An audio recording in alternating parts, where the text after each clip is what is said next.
Hello, everyone, and welcome to the Community Corner. My name is Kale Smith, joined by Faith Mooney, Cameron Winston. I'm back. He's back. I'm back from the dead. And today on Community Corner, we're going to talk a little bit about all the things. Yeah, a little bit. And so if you're new, this is your first time watching, Community Corner is all about answering different questions from the community or just talking and discussing really the game and Paragon and where we see the future of the game kind of going forward. So today, we've got a couple questions and different things that we're going to kind of talk about, some of which are, I missed you guys. Yeah. It was like a piece of me being ripped out, but Cam and I made it work, and it felt good though because we went into the dev stream and then synergy was still there. What you guys think about Chris? Yeah. I mean, like, it was weird having a 14-year-old on the stream. Yeah, that was weird. Huh. It was I was actually surprised. I was just like, I didn't know we were allowed to like have him on Community Corner. I thought he was too young. Isn't there like work violations? Yeah, I think isn't that against the law? Yeah, but no, I mean, it was good. You know, Chris had some good questions. Shout out to teenage labor. Yeah, so that was nice. I saw Chris on. You guys did a good job. So for those of you guys, I was on vacation after V42 released. Just crazy. We had Paragon Exhibition Tournament, then V42, and then I got to that, I think, end of the week, and I was just like, I'm gassed, guys. I got to peace out. And so you guys did a good job. Thanks. That was awesome. We held it down. Yeah. But I was thinking of you the whole time. Wow. What would You think I want to hear that though? You think I want to hear that you were thinking of Kale while you were looking at me? Well, that got Feels spicy. bad, man. That got spicy. Feels bad, man. Whoa. Ooh. Okay. All right. So V42 has been out now 3 weeks. We released a big balance pass. Seems like people are having some level of success with some of the card changes and hero changes that we made. Drongo came out as well, and he's in a spot where we're looking at him based on. And again, I said this previously, we had a lot of variable change with some of the heroes, and we were able to make very quick decisions.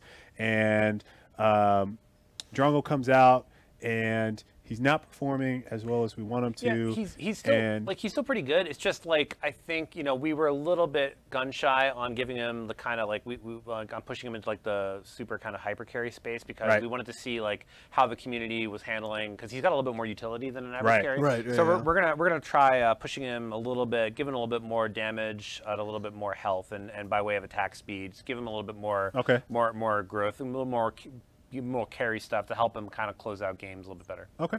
All right. So there you go. I know there's questions about the Drongo buffs that are commencing. We got some cool Drongo. We sent out the Paragon plays. We got some cool Paragon plays. Like my favorite one so far is this.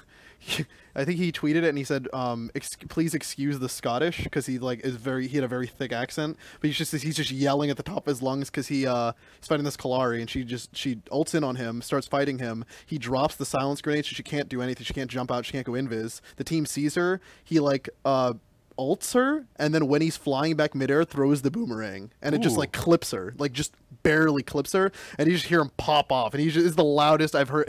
He's so excited, but honestly, one of the best Paragon plays I've even seen. Ooh. So get out here. What's kind of funny, I saw this is like super gimmicky but hilarious. I saw Drongo with Grinning Spectre.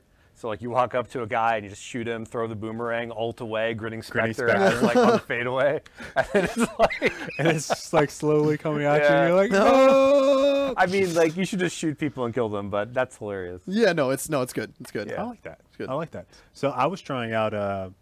I tried out a couple combinations of Wraith with Grinning Spectre, where I would back someone up, drop a trap, and then Grinning Spectre them, which I had.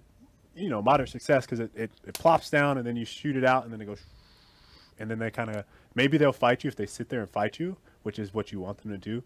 They'll get annihilated by that. If they don't, then they will kind of run away because they realize, oh, that was actually a really utilitarian trap that you just set for me. You, sir, should be a hunter. And that's what I said. I said, yes, I agree. I should be out in the wilderness. Yes, thank you. That's a conversation you have with the other person? Yes. Are they texting you I at get this time? PMs afterwards, man, that was a great play. And I'm like, yes, I should be a hunter. That's real? No, I promise you. Okay. That has happened in the game. You can check my logs. I get messages too sometimes after I play. Usually they tell me to kill myself. I would hope that doesn't happen because Mooney would have to. Don't do that. Yeah, Don't do that. Don't do that. Be a lighthouse. Yeah. Be a lighthouse. Yes. Mooney's had a toxicity. You guys don't want to cross. I mean, if I was there, I'd be way more strict than Mooney is. I think you're a little. Well, you think he's easy? I think you let people get away with too much, Mooney. Hey man, one of these days I'm just gonna bring that. I'm gonna bring that hammer down. You're just gonna be like, oh, okay, I see what you're saying. Just wait. Okay. Just you wait, man. Just you wait. Okay. So we had a lot of card changes, some hero changes that went into 42.3. Obviously, the big thing with us, and you talked about this, is how often we can balance and communicating balance, and some of the issues that we kind of get into with communicating too early about things. You had a nice post on Reddit. Dude, I got Reddit Gold. I know. It's my first ever Reddit You and I Gold. both got Reddit Gold in the same thread. Which is exciting. Thank you for whomever gave me that Reddit Gold. Appreciate it. It is awesome. Appreciate it. I'm like now 5 golds away from being able to post in r/you got gold. Really? Yeah. Sick. You need 6 Reddit Gold to get in. Nice. I just made that up. That's not true. Oh. I thought that was a thing. No. No, you didn't. No, that was pretty good though, right? You It was believe good. me. It was Yeah, good. believe me. Some of them, yeah, Someone probably. believe me. I'm Someone just should make that I'm just a thread. pauper out here. I don't have anything. But we get into a situation where, we want to be very, very forthcoming with you guys about information, talking early, often, as frequently as we can. And then, along that way, design changes happen. Yeah.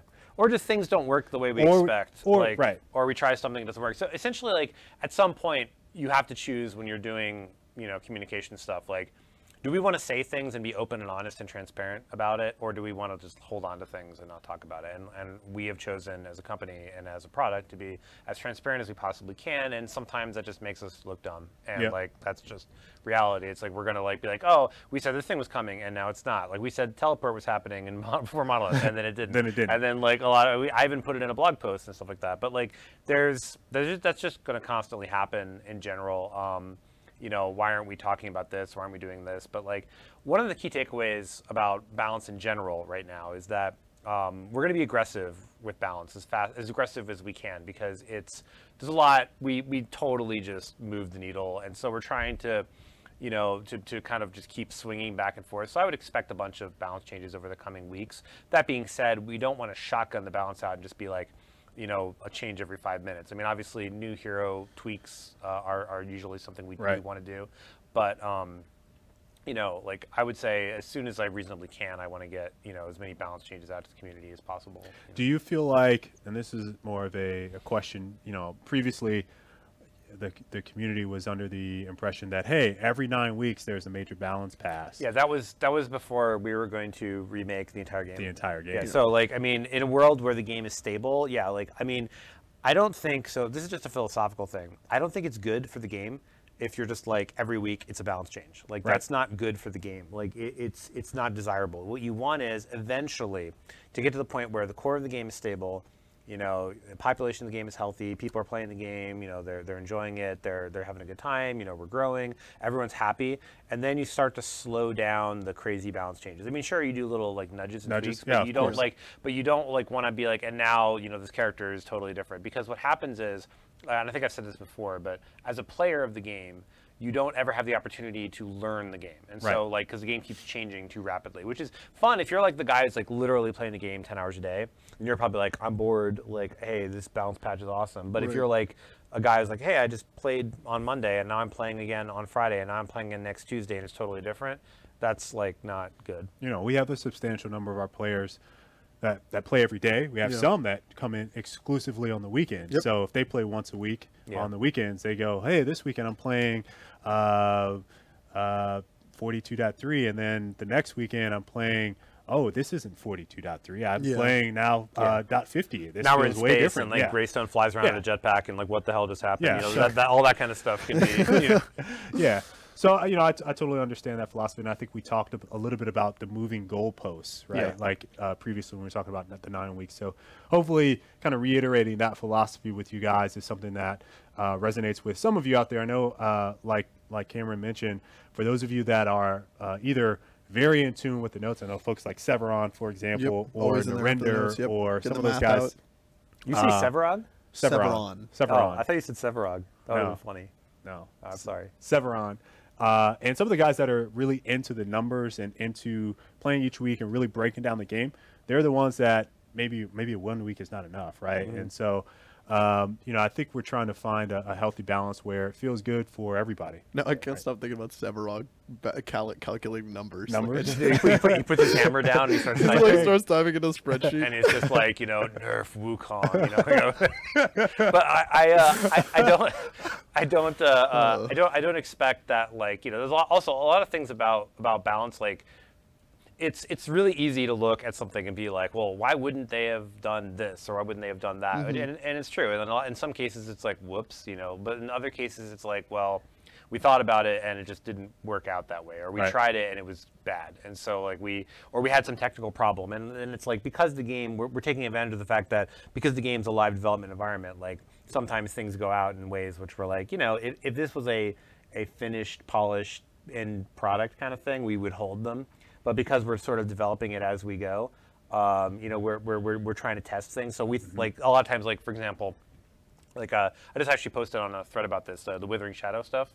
So like, you know, we knew that auras would have some stacking issues when we did the patch, and we knew that there would be some unforeseen combinations and things wouldn't stack the way we wanted to. But we think it's better for us and better for the game if we just like, look, it's a little crazy for a little bit, and yeah, you can stack this and it's not the best, but we know we can fix it, and like we just keep working on it. You know, there was funny, and when we look at data and then you see some of the things, especially with things like Withering Shadow, Colin and I had a discussion about this yesterday. We went out to lunch and talked about Withering Shadow, because I was telling him, man, even before 42.3 with Zinx, I was using Withering Shadow, and I always say this all the time when talking about hero balance. I personally do not go into discussions on the forums or on Reddit or places where people are talking about balance and say, well, no, I don't agree with you, or this is why we did this. I'm more like, hey, I'll just pass along that feedback. And the reason I do that is because everyone has a different level of mechanical skill and game knowledge. So their perception of how they receive or on the receiving end of game balance varies wildly from one end of the spectrum to the next. So I was talking to him about my success with Zinx prior to the buff, with certain builds and card combinations with Withering Shadow, and he said something to me, do you know like how many people are actually using Withering Shadow? And I was like, no. He was like, well, it's actually, you'd be surprised, it's not that common in builds. And so I was like, really? He goes, yeah. And so now we're seeing a lot more people that after we issue out a buff, or after we change something in balance, they go, why didn't I think about trying this with this hero? And so we see these new combinations develop over time that maybe they're present, but now more people are trying them out, and so that kind of changes the perception. It's like you're just blind to it until something happens to it. Right. Well, it's like Narbash. It's like, when did Narbash get so good? Dude, like, he's always been amazing. He's been really good, but it's just, it's just people didn't think he was good because it's like, well, his health regen isn't that great. It's like, yeah, but like the ability to just thunk you and you're stunned forever is just like, that's awesome. Like, just, it's so good. And it's just that a lot of times, like, someone will, like, you know, it'll take like a pro player stream or something like that, or someone will make a post, or someone starts disseminating like, hey, this is how we play this, and then all of a sudden it becomes wildfire, and then it's what you do. Right. It's like, oh, like that's the build for Zinx or something like that. Well, people will say that, but then it's like a thing where it sounds like the build until somebody else does like, hey, why don't I try this? And it's like, oh, boom, that works out well as well. That gets me to the point where on one of the threads that Force of War posted, he was talking about his Zinx build and using Withering Shadow, and someone said, well, how do you deal with Zinx? What is the counterplay for Zinx? And I kind of popped in there and I said, hey, you know, I gave him I don't really tend to talk about balance, but I do offer advice. And so one of the things I said is like, Bellica is a great counter hero to Zinx, because Zinx is very reliant on mana. And then I said cards like Plague Lord Malik with the Blight is going to reduce her damage. Reduce her health regen, and therefore her effectiveness of the damage mitigation. And then I also said a card like Mana Bomb is also great because it saps her mana and it deals damage. And then his reply was like, wow, I didn't think about that. That's actually really awesome. And now my world has been open to, oh, I see there's more things that I can do and learn from people. So the more people experiment and go out there and try out builds, the more they'll find. Yeah, like not everybody's gonna be sitting in the collection, like the collection tab, just looking through every single card to look for every combination or anything. But there are a lot of combinations that like have a lot of like that rock paper scissors kind of interaction with each other. Yeah. Well, also remember, like a lot of times the counter to stuff is like Zinc's has got a really weak early game, right? Like, super weak. So like if I see the other teams like running a Zinc's mid, you just gank her, just constantly. Oh, I said that too. Make her lane miserable, and then like hopefully you tilt her. Like that's always the goal, right? Like tilt, like you want to like gank someone enough they get tilted, and then they start playing badly. But also like she needs money because she's poor. It's kind of like Wukong, and like now after the nerfs for Wukong, like I had a guy in a game of mine who was running I can't remember the name of the card off the top of my head, but the combustible card that increases the amount of gold you get for every last hit. The 2400. No. It's like 3,100 gold. I forget the name. 2,400 gold. Yeah. I know what and he had that card equipped literally for about 35 minutes. He wound up. I was looking at the scoreboard. He had 25 offense attribute, 25 defense attribute, and 6 intellect attribute. Everyone else had like 22. That is so much money. So much money. That is literally so much money. We totally lost the game because he wouldn't ever play with us, and he just was trying to go off and do Wukong things. Yeah. And at one point, like we took an inhibitor because he played with us, but then he stopped doing that. It's just because he was convinced that all he needed to do was just go and solo towers. But it's like at that point they just outplayed us. We wound up losing the game. Yeah. And what I'm really looking forward to is I want to see what happens. Like people have been so used to playing Wukong. He's a great split pusher, but like. He was always made to be a carry. Like I'm curious to see if people are going to handle the transition of like, okay, so the gimmicky stuff we're kind of nerfing a little bit. Are they going to be able to play Wukong as an actual team fighter? Like you can't just hold down that lane and go anymore. You got to start thinking about, hey, my team is going to be fighting 4v5, and the other enemy team isn't as worried about having to send multiple people over to stop me because I'm not in that state. But the reality of the situation is like he was always kind of meant to team fight with people, right? He was always meant to actually be a carry. And like same with Seraph, like she was always meant to be a carry. That's why they scale the way they do. And I think it's always true that you can like just like in any MOBA, you can just like run extra carries, and if the game goes long enough and you can't sort of end the game, then you just sort of like then it just happens.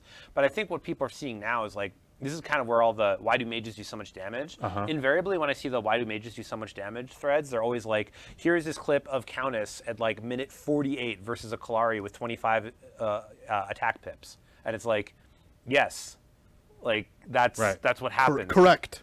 Yes. It's like, and look, she's got red zone and all these other things, and like, yes, okay, because it's like that's what they're kind of designed to do. Mages are why, or not mages, excuse me, people who have like burst ability damage is like why you don't run 5 twin blasts. Like that's why you do that. So because essentially, if you don't have a way to just sort of like run up and delete carries, then the play is always run 5 carries. Like that's what run 5 carries becomes, because you can't shut down everybody forever. Yeah. So there has to be a like, okay, well, we have 5 carries, but then like, Countess and Belka rolled up, stunned 3 of us, and then we just got all deleted because we didn't run a Rampage or we didn't run a Chimera. And you don't have that luxury of before of just being able to you can double dip to a point, but that's got to be a concerted effort on your end. Right. You're not just like maybe getting something for free. You're like, if I'm dedicating myself to being a high damage carry in the late game, I'm gonna have a lot of attribute points, like not in vitality or not like it's gonna be in the more aggressive strategy. May not have those defensive cards either. So it's like you are opening yourself up to that. If you rush 25 pips of agility, which I see a lot of people do, it's like 25 agility, it's like 25-1-1. I've seen that and then just walked up to the carry and just deleted them. I've been a support and done that. I've actually been playing Seraph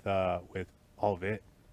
It's actually really fun. No, I finally had like my first Aurora game, and it was funny because I could walk up to carries and then it would be hitting me and be like, we're fighting. We're gonna fight right now. Yep. So I have a question for you, Cameron, that's kind of what's the picture for it, because we get a lot of questions around what's the long-term view for balance for we kind of touched on it a little bit for Paragon, but for upcoming heroes, you made a statement that 20-ish heroes will get rework, and this is existing heroes from the legacy days. Not all of them, but yes. Okay, so can you kind of talk to why we're doing that and what the kind of plan for it is when it comes to those heroes? So the plan is like, we're updating a lot of heroes for like the faster gameplay speeds. Like, so, I'll give you an example, like stuff like, the reworks, when I say rework, like not all of them are like reworks, Full like reworks. Iggy reworks. Right. Like that's like a pretty heavy scale rework. That took a lot of time, a lot of testing. Stuff like, hey, this ability probably should be a little bit bigger because people are really fast now. Like, hey, this ability should be a little bit easier to hit with. This ability should probably have a faster recovery animation because like as a good example of this, like our girl Aurora, right? Like, you know, spoiler, she's one of the people that we're working on for 43. Like, she's got a lot of recovery in her Hoarfrost. She's got like the radius of her ultimate like is pretty low, like pretty slow. Like that like the animation's a little slow. Like things like that just like help her like, okay,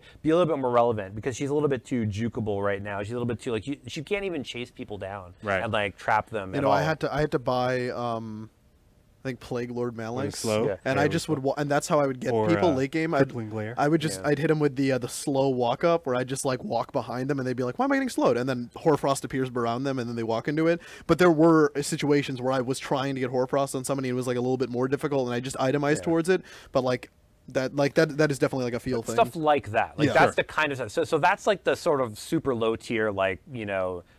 There's still work that goes into it, but it's not nearly as much work as like, you know, the Iggy style rework. And then we have other heroes later on for the year that like we have planned, like essentially this is the same hero visual, but it's essentially a new hero. It's like this might as well have 4 different like it's the model is the same, everything else is different. Okay. So like stuff like that, which we're looking at because. So for those of you wondering, and probably will ask more questions about this, when we have more information to provide on the exact details of how those heroes will be changing, we'll provide it. Right, and like I could, for example, I could tell you like, you know, okay, we're definitely gonna take like I don't know, I'm gonna pick somebody randomly. Like we're gonna take Revenant and we're gonna take all of his abilities and we're gonna replace them with like, you know, completely new kit. That's not true. But if I said that, like, and then we decided, you know what, let's not do that, then it's like the Reddit post of like hashtag like where's Revenant rework starts showing up or whatever, and then we go, oh yeah, we're not doing that, and then it's like, why does KL lie to me? And then it's like hashtag KL's a liar, and then it's like, okay, well, sorry about that, we didn't mean to lie, we just said things because we got excited prematurely. You know, prematurely. So yeah, I mean, I'm excited for some of those hero reworks. We'll start to see some of them in 43, correct? And again, like rework is like minor. Yeah, like minor I mean, reworks. like Aurora getting slightly more AOE on her abilities. Like I wouldn't really like if to say the word rework, it's like it there's a range to the word. There's a range to the word rework. It's a massage a little bit. So that's like, but the low end of the rework. It's like this is just like, hey, we've massaged it with like a usability rework essentially. Like we're updating Aurora's kit to the game that we have now versus the game that we had in, God, was it like February of 2016? Has it been that? 17? Yeah, she came out in February. Wait. Yeah, it was. That's right, because it was Seraph and Aurora. Yeah, damn. A long time ago. It was a long time ago. Feels like yesterday. Then the other end of the rework spectrum is like turning Steel into Mooney. Remember that Mooney kit that we had? Okay. Let's look at 2019. Yeah, Steel into Mooney. What's up? Let's go. Yeah, Steel's actually getting some interesting stuff. Nice. Which I don't want to talk about right now. But you're going to see it coming soon. Yeah. We're still working on him. Let's go. 42.4, we're going to have a couple things. We got some bug fixes for Drongo, Richter, Wraith. Withering Shadow might get addressed. Maybe, if we're lucky. I mean, it's kind of like, it's janky. Okay. Yeah, that may be more of like a I'd imagine like that's like it'll looking into things like that with the aura interactions. I know like Cam has a comment, and there's like there's one post on Reddit that like somebody was talking about Withering Shadow, Highway cheese or something. So we can talk about that. So like this is one of the things when people ask me like, is that intended? No, it wasn't intended. But is it not intended? No. Okay. Like it's like, oh, okay, sure. Like, I mean, you know, it's like, did we specifically say, hey, you know what you can do? It's an interaction that happened between the unintended interaction of the cartoon. That being said, I believe we have fixed that. Right. So like we thought about it. We're like, you know, it's you know, should we like, you know, and more thinking about it, like, we should probably just make that. I immediately brought it up as soon as we saw it. We were like, hey, I know there were several discussions. I said, hey, is that intended? And we're like, if you do that, like you gain a little bit more gold faster, but it's not.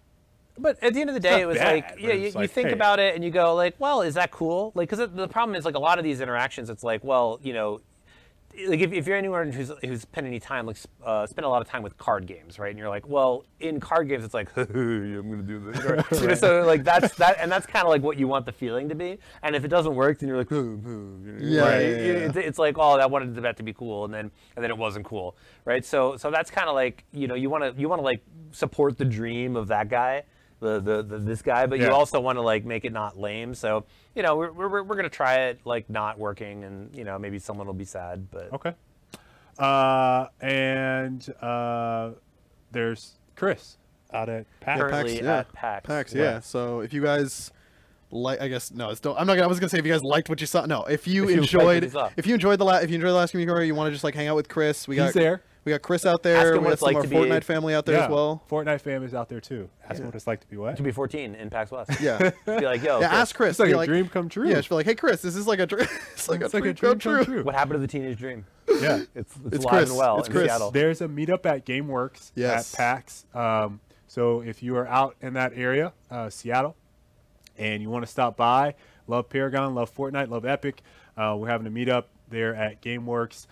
We have information on the website about it that you guys can check out. If you guys have any questions for us for future upcoming community corners, you can leave those down in the comment section. And today, again, it's kind of a fun day, lighthearted day. Just wanted to talk about the game with you guys. We will come back after we get, which I'm sure will be more intense feedback about 42.3 over the weekend, and obviously some Drongo feedback as well. So looking forward to seeing you guys next week. Have a good one.